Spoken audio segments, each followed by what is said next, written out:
এত অপূর্ব অপরূপ মানুষ। শুনতে পাচ্ছেন? জি জি, বলুন, আপনি কে? আমি রূপন্তী, রূপনগরে আমার বাড়ি। পথ হারিয়ে আমি এখানে চলে এসেছি। আমাকে একটু বলবেন এই জায়গাটির কি নাম? আপনি এত সুন্দর। এই লোকটা এমন মূর্তির মতো হয়ে গেছে কেন? সুবিধার মনে হচ্ছে না। আমি বরং ওই দাদিমাকে জিজ্ঞেস করি।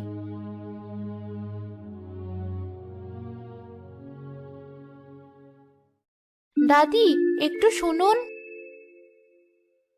কি অপরূপ কন্যা, চোখ যেন ঠাউর করতে পারে না। কে তুমি? এ গ্রামে নতুন এসেছো? দাদিমা, আমি রূপন্তী। আমার বাড়ি রূপনগরে। এখান থেকে অনেক দূর। রাজ্য ঘুরতে বেরিয়ে আমি পথ হারিয়ে ফেলেছি। অনেকটা পথ হেঁটে ভীষণ ক্লান্ত। এই চড়া দুপুরে কোনো লোকজন দেখতে পাচ্ছি না। আমায় একটু সাহায্য করুন। এই গ্রামের নাম শান্তিপুর। তোমার রাজ্য তো আমি চিনি না দাদু ভাই। গরমে তাপে তোমার বড় কষ্ট হচ্ছে। আপাতত তুমি আমার সাথে আমার ঘরে চলো। আমার কুঁড়ে ঘরে কিছুক্ষণ বিশ্রাম নেবে। এরপর না হয় একটা ব্যবস্থা হবে। ঠিক আছে, চলুন।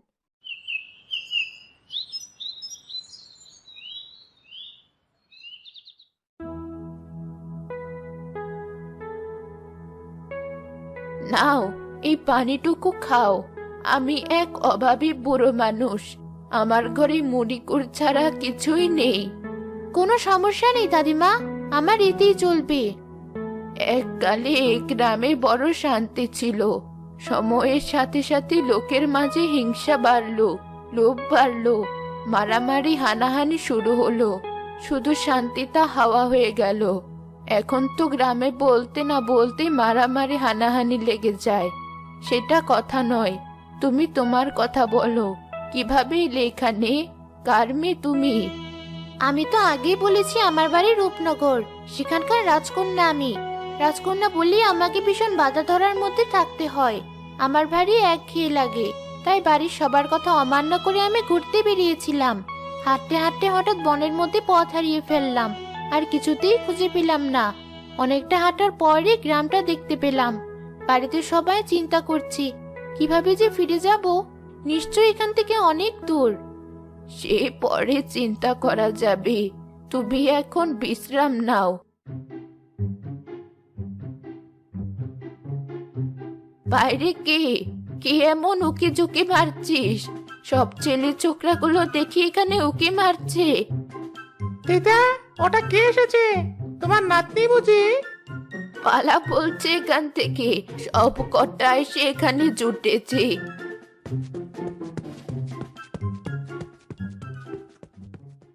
ভীষণ দুষ্ট এরা। এই যে তোমাকে দেখেছে, তোমার অমন রূপের ছোটায় সবকটাই এখানে জুটেছে। এদের থেকে সাবধানে থাকবে। তুমি বরং কিছুক্ষণ ঘুমিয়ে নাও। আমি লোক পাঠিয়ে খবর নেওয়ার চেষ্টা করি তোমার গ্রামটা কোন দিকে। ঠিক আছে দিদা।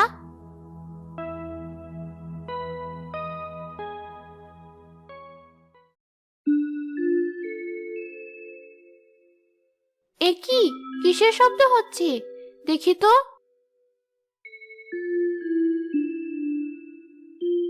আরে, ওরা কারা? এই গাছটা আমি আগে দেখেছি, ফুলটা আমি নেব। না, আমি আগে দেখেছি, আমিই নেব। তবে রে, এবার পিঠে এক গা খেয়ে দেখ কেমন লাগে।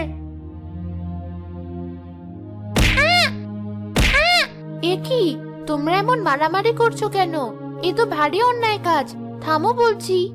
কি সুন্দর মেয়ে! এ এ কি? ওরা এমন মূর্তির মতো দাঁড়িয়ে গেছে কেন?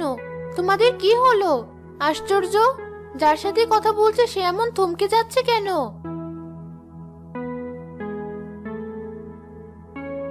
তোরা আবারও আমার বাগানের ফুল চুরি করতে এসেছিস?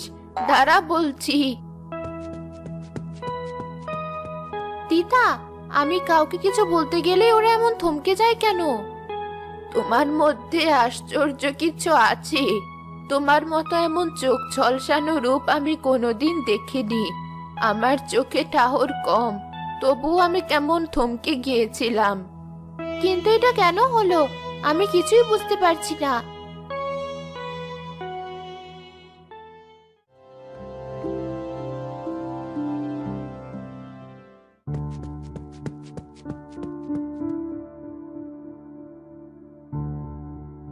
দিদা, কি যেন এসেছি। কি? কেন এসেছিস তোরা এই অবেলায়? দিদা, আমার মা খুব অসুস্থ, একটু দেখতে চলো। বিকেল থেকে মা কেমন যেন করছে, তাড়াতাড়ি চলো। কি হয়েছে দিদা? তুমি কোথায় যাবে? আমিও যাব তোমার সাথে। তুমি যাবে? আচ্ছা চলো, তার আগে এই চাদরটা পরে নাও। পথের লোকজন নয়তো তোমায় দেখে থমকে যাবে।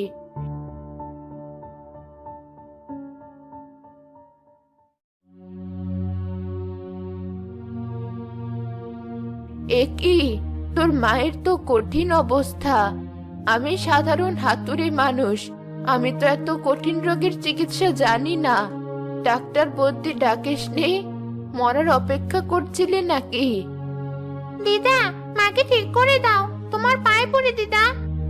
এ কেমন সংকটে পড়লাম, এমন কঠিন রোগের ওষুধ আমি পাবো কোথায়? কি যে করি? আপনারা যদি অনুমতি দেন তবে কি আমি একবার চেষ্টা করে দেখব? আমি টুকটাক চিকিৎসা জানি।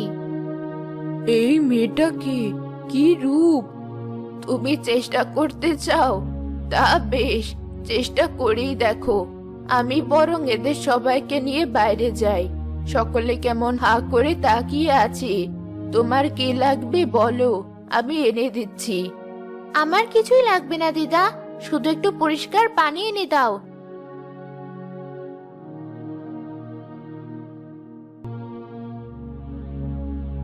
এই যে আমার গলায় মালাটি দেখতে পাচ্ছ, এখানে ছোট্ট একটা বাক্স আছে। এই বাক্সটার ভিতরে একটা জীবন্ত ফুল আছে। ওটা পানিতে ডুবিয়ে পানিটা খাইয়ে দিলে উনি সুস্থ হয়ে যাবেন আশা করছি।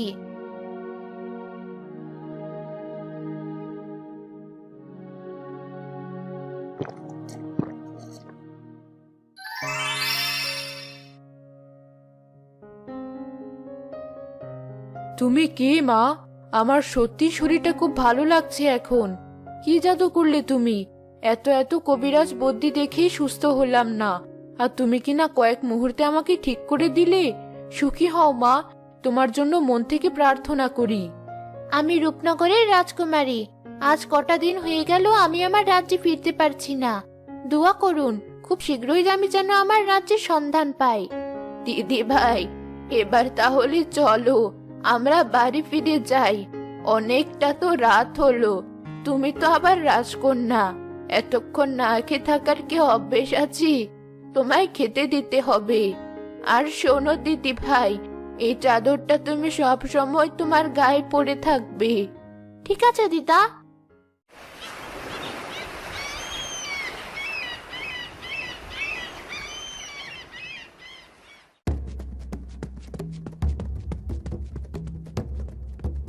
দিদা, রাজকন্যা রূপন্তী, একটু বাইরে আসুন, জরুরি দরকার ছিল।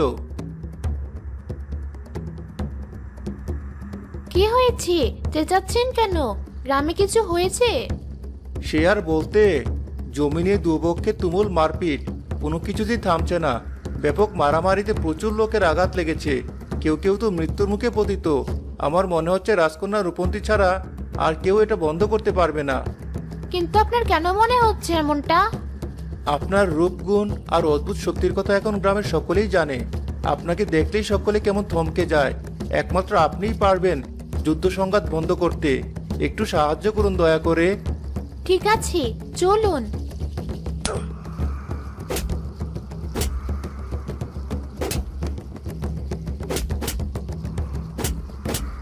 থামো সকলে, আমি বলছি এক্ষুনি থামো। বন্ধ করো এসব হানাহানি।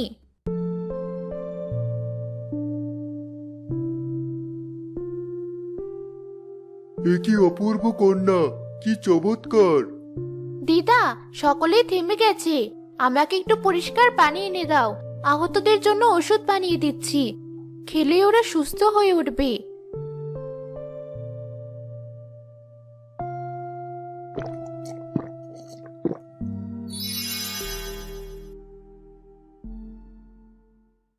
দিদি ভাই, কি বলে যে তোমায় ধন্যবাদ দেব? তুমি তো গ্রামের সমস্ত সমস্যায় সমাধান করে ফেলছো। বড় ভালো মেয়ে তুমি। আমি খোঁজ লাগিয়েছি, কিন্তু কেউই রূপনগরের খোঁজ দিতে পারলো না। তোমাকে আরো কটা দিন আমাদের সাথে থাকতে হবে। কোনো সমস্যা নেই দিদা, আমার তো ভালোই লাগছে থাকতে। তোমাদের সবার সাহায্য করতে আমার খুব ভালো লাগে। এই মেয়েটাকে মোটেই সুবিধার মনে হচ্ছে না। ওর জন্য আজকে আমাদের জমিটা হাতছাড়া হয়ে গেল। এভাবে ও যদি সমস্ত সমস্যা মেটাতে থাকে, তবে আমরা এই জমিগুলো আর দখলই করতে পারবো না। যে করেই হোক মেয়েটাকে গ্রাম থেকে তাড়াতে হবে।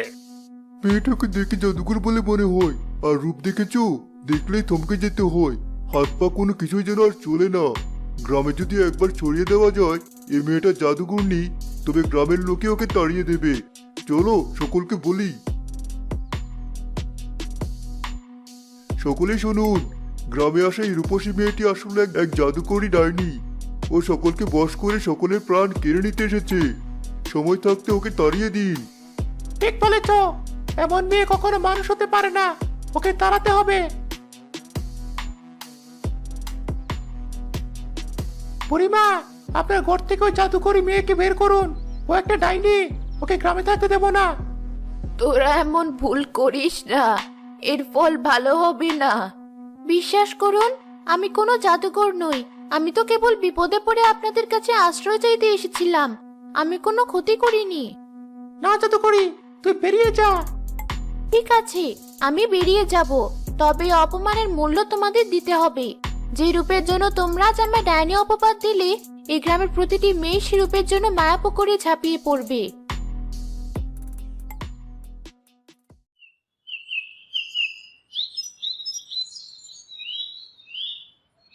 এত গরম পড়েছে, একটু ঠান্ডা পানিতে হাত পা ডোবাতে পারলে কি যে শান্তি হতো। ওই পুকুরের পানিটা কি পরিষ্কার, আয়নার মতো স্বচ্ছ। যাই, পুকুরে ডুব দিয়ে আসি।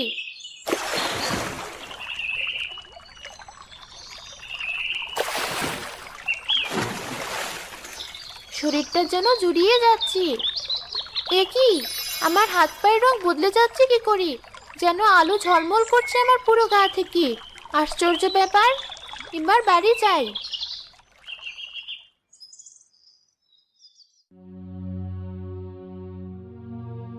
রোকো, এ কি আশ্চর্য রূপ তোর! কি হলো এটা? আমাকেও বল, আমিও চাই এমন রূপ। গ্রামের বনের কাছের পুকুরটায় ডুব দিয়ে আয়, নিজেই দেখতে পাবি। রোকো, আমাকেও বল।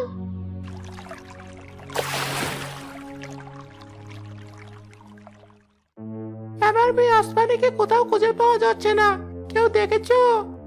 আমার টুম্পাকেও কোথাও দেখছি না। কেউ আজ বিকেল থেকে কোথাও দেখতে পাচ্ছি না। রুকু, তুমি কি ওদের দেখেছো? গ্রামের ওপাশের পুকুরে ডুব দেওয়ার পর আমার গায়ের রং এমন সুন্দর হয়ে গেছে। ওরা সবাই আমাকে জিজ্ঞেস করছিল, তাই আমি ওদের বললাম। কিন্তু পুকুর থেকে আর কেউ ফিরে আসেনি। এটা জানার পরেও মেয়েগুলো পুকুরের দিকে ছুটছে। সবাইকে সাবধান করে দিন কাকা। গ্রামবাসী শোনো, গ্রামে এক ভয়ানক জাদুর প্রভাব ছড়িয়ে পড়েছে। গ্রামের মেয়েরা রূপের মোহে অন্ধ হয়ে পশ্চিমের পুকুরে গিয়ে তলিয়ে যাচ্ছে। সকলে সাবধানে থাকবে।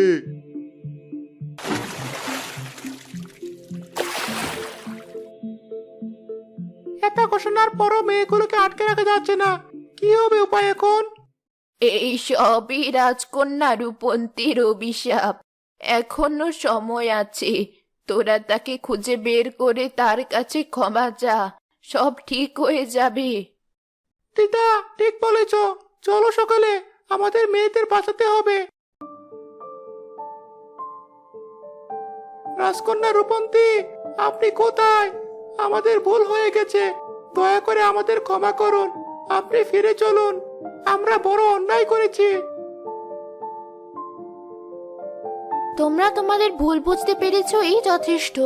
তোমাদের মেয়েরা ফিরে আসবে, তবে আমি আর আসবো না। আমি ফিরে যাব আমার রূপনগরে। চলি, তোমরা ভালো থেকো।